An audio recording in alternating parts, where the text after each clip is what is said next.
मेरा नाम प्रिया है। मैं एक जवान शादीशुदा औरत हूँ। मेरी शादी को कुछ ही अरसा हुआ था। मेरे शौहर एक निजी कंपनी में काम करते थे और अक्सर दफ्तर के सिलसिले में दूसरे शहर जाना पड़ता था। घर में सास ससुर और मेरे जेठ रहते थे। जेठानी कुछ दिनों के लिए अपने मैके गई हुई थीं, इसलिए घर की ज़्यादातर जिम्मेदारियां मेरे ऊपर थीं। एक रात आधी रात का वक्त था। मैं अपने कमरे में लाइट बंद करके सो रही थी। मुझे आदत थी कि रोशनी में मुझे नींद नहीं आती, इसलिए हमेशा अंधेरे में सोती थी।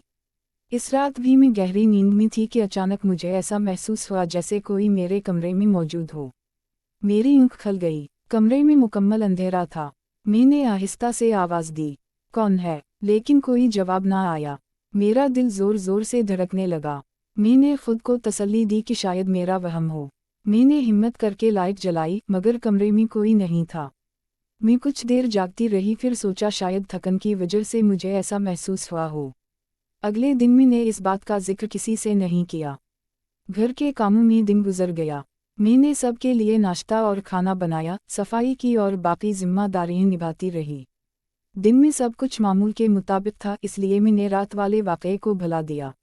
लेकिन अगली रात फिर वही एहसास हुआ। इस बार मुझे यकीन हो गया कि ये महज वहम नहीं।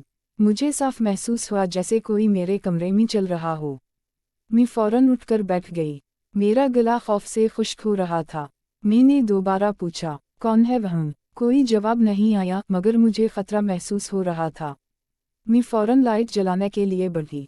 उसी दौरान किसी ने मुझे पीछे से रोकने की कोशिश की। मैं घबरा गई और पूरी ताकत से खुद को आज़ाद करने की कोशिश की। जैसे ही मेरा हाथ स्विच तक पहुंचा, मैंने फौरन लाइट ऑन कर दी। रोशनी फैलते ही मैं साकत रह गई। मेरे सामने मेरे जेठ खड़े थे। मुझे यकीन नहीं आ रहा था कि वो उस वक्त मेरे कमरे में क्यों मौजूद थे। मैंने गुस्से और दिख के साथ उनसे पूछा कि वो यहाँ क्यों आए हैं। वो घबरा गए और मुख्तलिफ बहाने बनाने लगे, मगर मुझे हकीकत समझ आ चुकी थी कि उनका आना किसी गलत नीयत का नतीजा था। मैंने सख्त लहजे में इन्हीं फ़ौरन कमरे से बाहर जाने को कहा और वाज़ेह कर दी कि उनका ये रवैया नाकाबिल कबूल है। वो खामोशी से कमरे से निकल गए, मगर मेरा दिल बुरी तरह टूट चुका था। मैं पूरी रात जागती रही। मुझे सबसे ज़्यादा तकलीफ़ इस बात की थी कि ख़तरा बाहर से नहीं बल्कि अपने ही घर के अंदर से था। चंद दिन बाद जब मेरे शौहर वापस आए तो मैंने इन्हीं सारी बात साफ साफ बता दी। शुरू में वो हैरान हुए, मगर मेरी हालत देखकर इन्हें यकीन हो गया कि मैं सच कह रही हूँ। मैंने उनसे कहा कि मैं इस घर में खुद को महफूज महसूस नहीं करती। मेरे शौहर ने मेरी इज्जत और तहफ़्फ़ुज़ को तरजीह दी।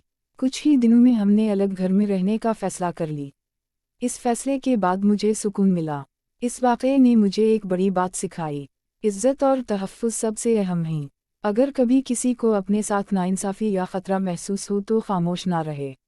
सच बोलने और अपने हक़ के लिए खड़े होने में ही भलाई है। दोस्तों, अगर आपको ये कहानी पसंद आई हो तो उसे ज़रूर शेयर करें।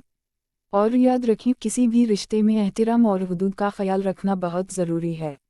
शुक्रिया।